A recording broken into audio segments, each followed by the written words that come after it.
Hello guys, આપણે જઈ રહ્યા છીએ દ્વારકા. જય દ્વારકાધીશ. તો આપણે હવે દ્વારકા જવા માટે નીકળી ગયા છીએ. હવે આપણે ગાડીમાં એકચ્યુઅલીમાં ડીઝલ ફૂલ કરી વાળવી, પછી આપણે આગળ નીકળવી. તો ડીઝલ ફૂલ કરીને આપણે આગળ નીકળી ગયા છીએ. આપણે રાજકોટ વટી ગયા.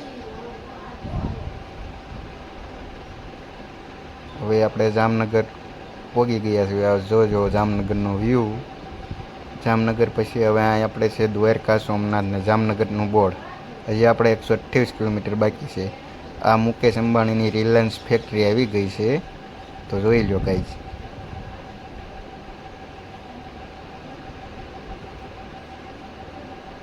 એકચ્યુઅલીમાં હવે આપણે ફેક્ટરી ક્રોસ કરી આપણે ફાઇનલી દ્વારકાવાળા આવ્યો ઉપર ચડી ગયા છે.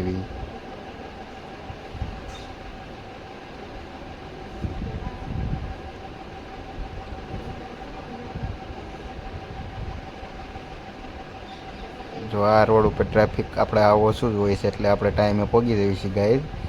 આ રોડે ટ્રાફિક આપણને બિલકુલ મળતું નથી. હવે આપણે લગભગ ખંભાળિયાની આસપાસ પગવા આવ્યા ગયા છીએ. તો ફાઇનલી ગાઈઝ હવે આ દ્વારકાનું બોર્ડ આવી ગયું છે, અને ફાઇનલી આપણે દ્વારકાનું મંદિર પણ દેખાય છે. આ દ્વારકાનું મંદિર છે, જોઈ રહ્યો છો તમે કેવું મંદિર દેખાય છે.